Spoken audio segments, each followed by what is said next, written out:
falta una carga para matar vivos, para acabar la obra de la revolución, para vengar los muertos que padecen ultraje, para limpiar la costra tenaz del colonialismo, para cumplir el sueño de mármol de mar, para que nuestros hijos no mendiguen de la patria que los padres le ganaron de mano. El programa de hoy está dedicado a un hombre de gran trascendencia histórica, pero a pesar de eso, una figura poco conocida. Vamos a conversar hoy sobre Fermín Valdés Domínguez.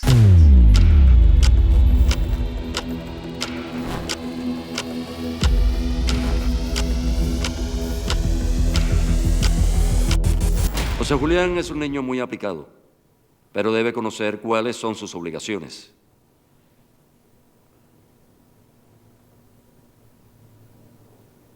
Lo siento, don Mariano, pero hasta que no aparezca el culpable, su hijo no podrá venir a la escuela. Permiso, maestro. ¿Qué pasó, Fermín? Yo fui el que abrió la vitrina. No, el que abrió la vitrina fui yo. Imagino que cuando mencioné el nombre de Fermín Valdés Domínguez, muchos de ustedes dijeron, claro, el amigo de Martí. Y efectivamente, ese es uno de sus aspectos más conocidos. Fue amigo cercano del apóstol desde su infancia. Estudiaron en el mismo colegio en el año 1869, fueron apresados juntos, juzgados y condenados. Acuso a José Julián Martí Pérez por el delito mayor de apostasía e infidencia como autor de esta carta. Y a Fermín Valdés Domínguez por el delito de cohecho. He terminado. Se volvieron a reunir en España y compartieron la vida de estudiantes universitarios hasta que se graduaron en el año 1874. Martí en Derecho y Fermín en Medicina. Y los dos se iniciaron en la masonería en España. Pero ser amigo de Martí no es lo único por lo que debe recordarse a Fermín en la historia de Cuba. Precisamente sobre otros de sus méritos es que vamos a conversar hoy.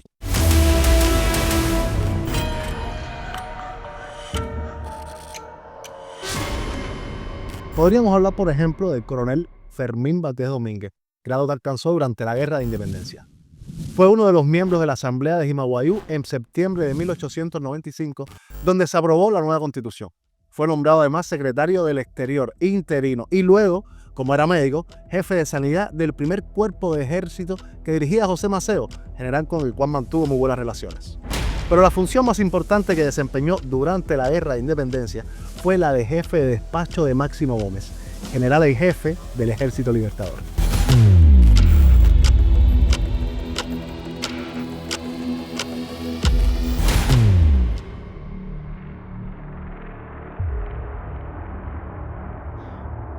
En esta foto del Estado Mayor de Máximo Gómez, Fermín es este, que tiene los espejuelos y no tiene el sombrero. Como jefe de despacho de Gómez fue testigo y recogió numerosos hechos importantes de la historia de Cuba en un extenso y polémico diario de campaña del cual solo se han publicado los primeros 4 tomos, quedando material para un posible quinto.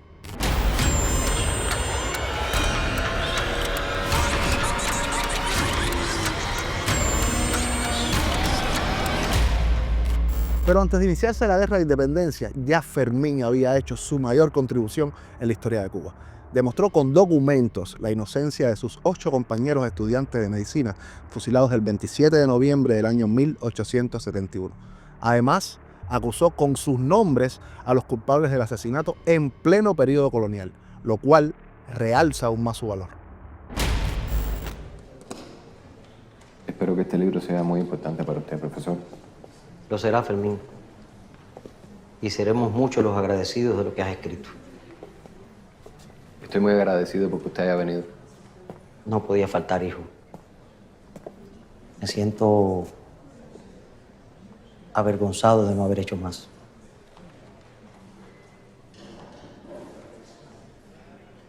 No, profesor.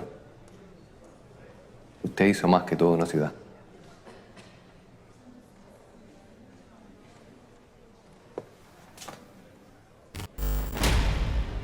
Para eso escribió el libro el 27 de noviembre de 1871. Hay que tener en cuenta que la primera edición de este texto apareció en la misma España en 1874. Luego se hizo otra que se publicó en La Habana en 1886. En total fueron 6 ediciones. Pero ojo, lo más contundente de este esfuerzo fue cuando en el año 1887 logró una carta firmada por el hijo del periodista español Gonzalo Castañón, donde este decía que la tumba de su padre, oigan bien, no presentaba rasgos de violencia.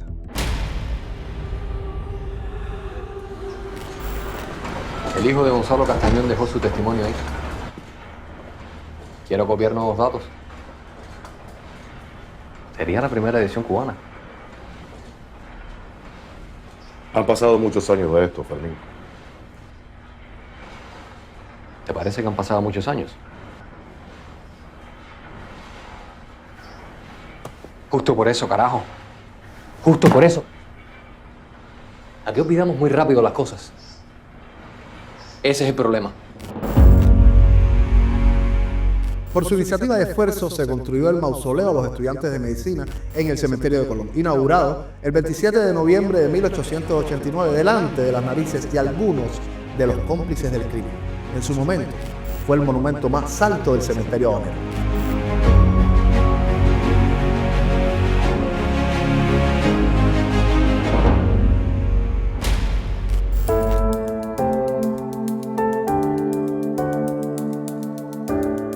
En los recuentos de la historia suele presentarse a los personajes como figuras frontales, sin tener en cuenta los dramas íntimos que debieron superar. Con tan solo 18 años, Fermín Valdés Domínguez ya había sufrido 2 prisiones.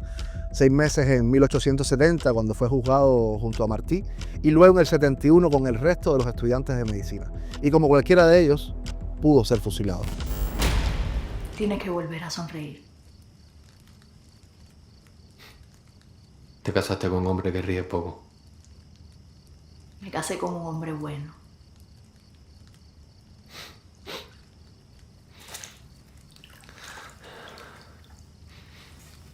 Te voy a contar un secreto.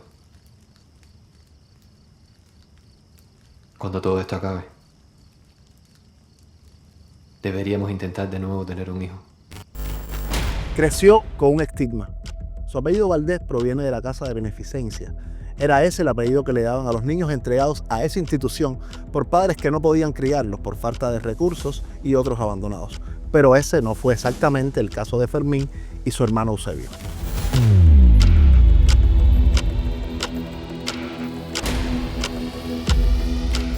Por larga tradición oral se plantea que tanto Fermín como su hermano Eusebio son hijos del guatemalteco Mariano Domínguez y Mercedes Quintanó. Pero Mariano Domínguez era capellán del ejército, o sea, sacerdote. Y por eso Fermín y su hermano fueron entregados, aunque de inmediato los adoptaron para aparecer oficialmente como padres adoptivos. Esa es la razón por la que luego Fermín firmaría como Valdés Domínguez Quintanó en un intento de llevar los verdaderos apellidos de sus padres.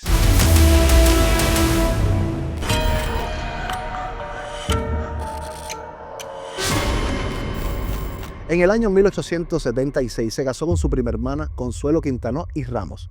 Tuvieron una niña, pero de nuevo la desgracia ensombreció su vida, porque la pequeña murió con apenas 10 meses de nacida. Su vida cobró nuevos aires cuando se estableció en Baracoa, donde trabajó como médico durante varios años. Allí, de hecho, desarrolló otra faceta poco divulgada de su vida, su interés por la arqueología y la antropología. Durante su estancia ahí, exploró y reunió objetos aborígenes e hizo contactos con nada más y nada menos que Luis Montané, considerado el padre de la antropología en Cuba.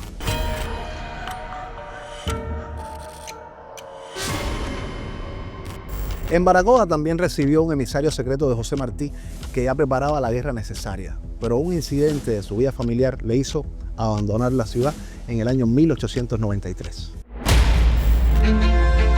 Baracoa en ese entonces era una plaza importantísima del autonomismo en Cuba. No es casual que el 31 de diciembre de 1892 llega hasta el puerto de aquí de Baracoa el vapor Herrera. Dentro de él viene el comandante Gerardo Castellano.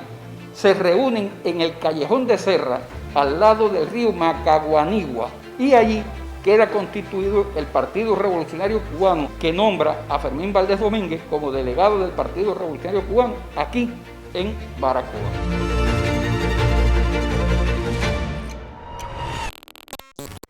Rompió relaciones con su esposa y prima Consuelo Quintanó y, vinculado a esto, sostuvo un duelo con un conocido historiador y periodista de la localidad. Y como no existía la ley del divorcio en Cuba, tuvo que casarse con su segunda esposa, Asunción Castillo, pero en Tampa, en el año 1898.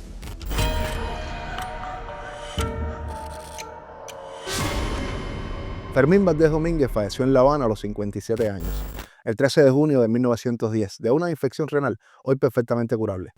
Después de ser velado en el Ayuntamiento de La Habana, sus restos fueron enterrados en el mausoleo de los estudiantes de medicina, cumpliéndose así un acuerdo establecido desde muchos años antes. Sería el último en ser sepultado en ese panteón. Se había reunido así el hombre y su obra.